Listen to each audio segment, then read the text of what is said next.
and are heavy laden, and I will give you rest. Hi, hello. Kamusta? This is our three episode. Anyway, talk of the town today. Talk of the town today. Yesterday, maybe tomorrow. With regards to what happened to Hollywood wildfire, so there's so many speculation, judgment. But before I start, I always will give you a good insight from the Psalm it says, "Let your heart take comfort, who hope in the Lord." Let your heart take comfort, who hope in the Lord. So, let your heart magiging comfort siya, o kung maging matawahay siya sa tanan sa lahat na nag-aasa sa Panginoon, to those who hope in the Lord. Okay, there's a story. There was a rich man who have the abundant harvest, have many harvests. So there's no room for him to stop. Medyo maliit lang yung barn siya. So he renovate, inopen yung barn siya so that he can stock all the harvest. That good for him to have a good life. Good for him to have a good life for a long time. So it says to himself, I will enjoy all my harvest. I will enjoy all my richness. I will take all the comfort. Then the Lord said to him, tonight your life will be reprimanded. So what will happen?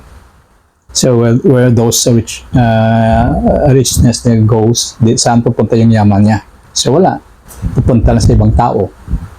So the lesson for this parable, this is a parable from the Bible. The lesson for this parable is that material is not security. Your work is not security. Everything made by materials or human made is not security. Only one security. Security in life is always in God's hand for those who hope in the Lord. So whatever you have the richness in your life, you have the sufferings in your life, always have the satisfaction. You have the satisfaction if you are with the Lord, if you put God in the Lord, in all your sufferings, in all your fame, in all your richness, in all your enjoyment, in all your success, achievement. As long that you put God in that place, you will be satisfied. You will not be successful, but you are satisfied, contented, because of the grace of God that gives you all the comfort.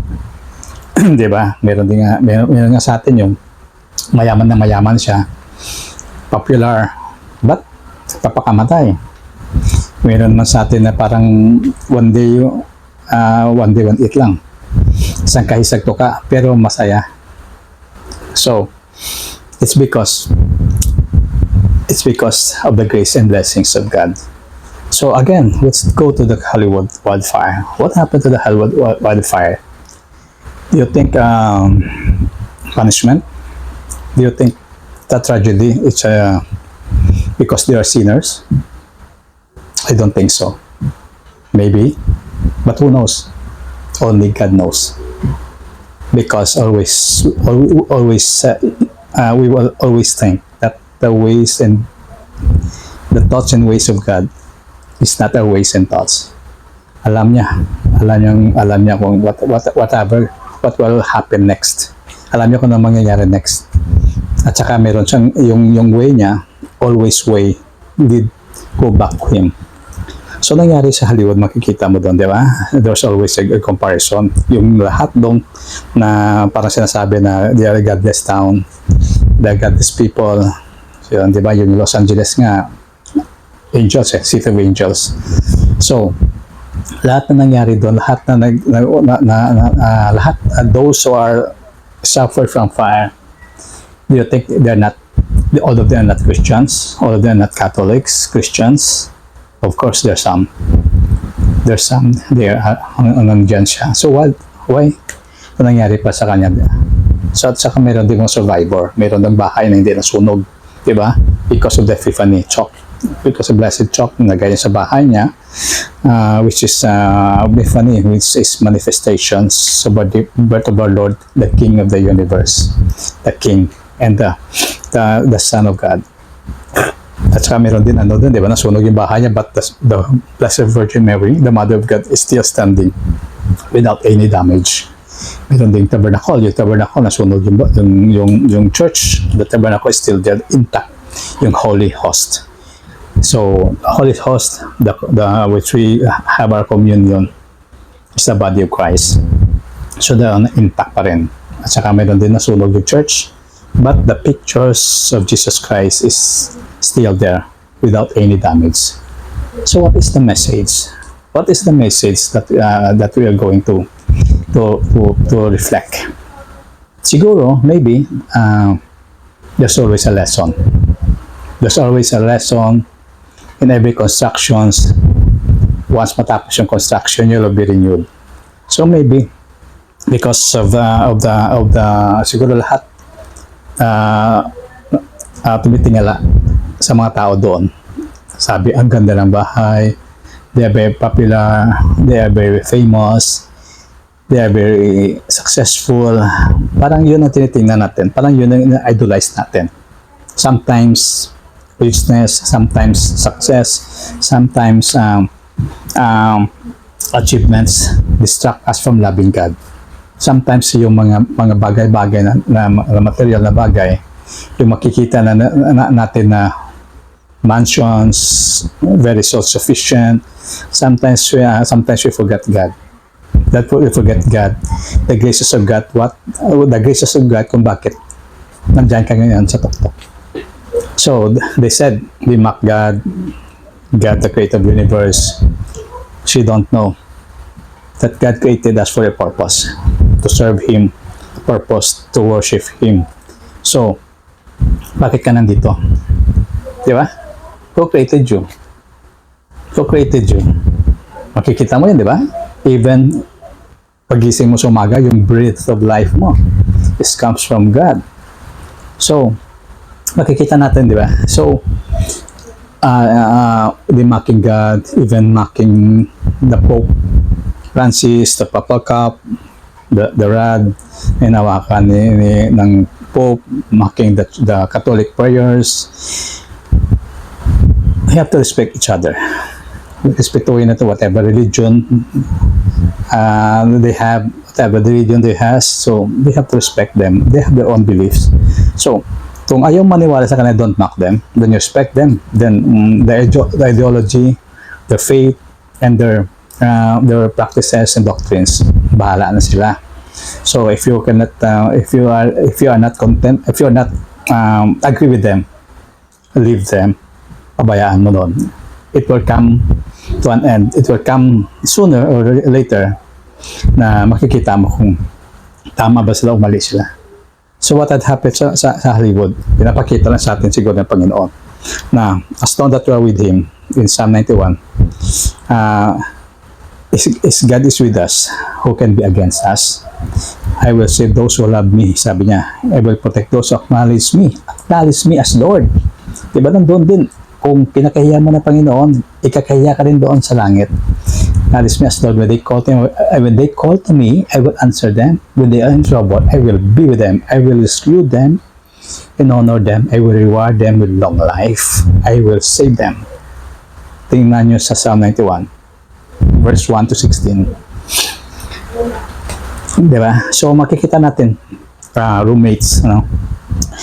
Ang purpose siguro, maybe ang purpose siguro is to renew the Hollywood, is to renew the people there in Hollywood who are living there, to have a more better life, to have a more better life with Jesus, with the Lord, that everything is owned by God. Everything is just lend it to us. Pinapahiram na yan. Lahat ng pwede kukunin yan. Diba? Even because God give us a talent, time and treasure. It's a Biblia. Diba? So, yun ang mga parables doon, which is the comparisons, the figurative speech of Jesus that's really touches us to lead us, to lead us and to guide us. That is our guide. So, ang nangyari sa Hollywood, siguro we will pray for them that there's a conversion, there's a transformation, and they can reflect, and they can have as the empowerment of the Holy Spirit, the empowerment of God, that there is God above us who created us, and let us pray for them that they can overcome all the obstacles, whatever problems, yung lahat na nadamay doon, lahat na nangyari na even especially yung mga godless people, yung mga atheists o di naniniwala sa Diyos. Usually they have the reason. Pero paano yung mga devoted na very religious, nangyari pa sa kanila? Masakit yun, di ba? But always sometimes God bless us through disturbance. Through disturbance. Bakit?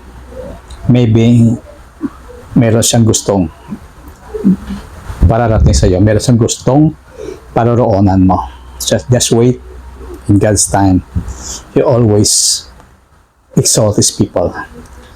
Okay, sa mga lahat na naman na siguro maybe let's say not all of them, yung mga godless people, it's time for you to convert. Now, walang permanent, there is no permanent things in this life except change, except time.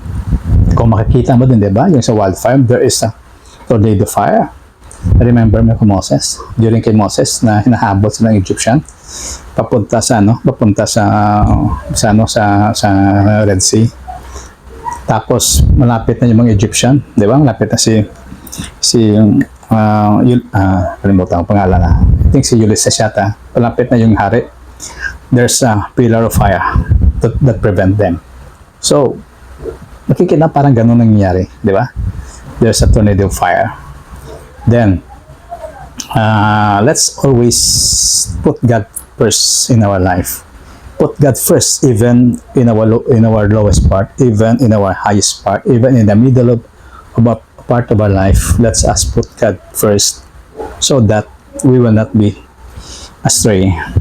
So, for those people affected in Hollywood, let's pray for them and ask the mercy of God, that the God mercy will be with them. Sa host, si Nikki Glaser, nakikita ako, di ba? I apologize daw sa Instagram, pero hindi ko nakita. Nung nag-apologize siya kay Lord, kay God, na namak niya. Kahit biro yun, hindi pwede may biro yun, kasi nandoon yan sa commandment. Do not put God's name in vain, because God is a jealous God. Ayaw niya na sasapawan siya ng mga material na bagay. Not because of that jealous na pareho sa ating tao. Yung sinasabi ni Lord, you have always to pinpoint, always to point, which is everything in this earth always been turning and turning. It will always be pointing to God. It's always God alone. So, hindi siya humingi ng tawad sa Pope, sa mga Catholic believers.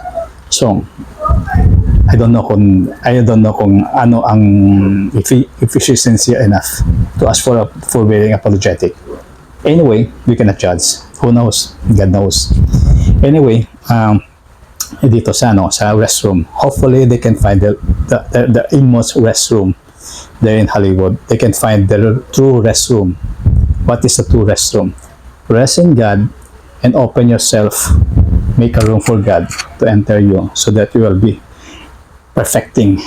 You will be perfect. You will be satisfied with your life. So again, this is your roommates, Eli. See you next time. God bless us. God bless all of us. God bless Hollywood. To God be the glory.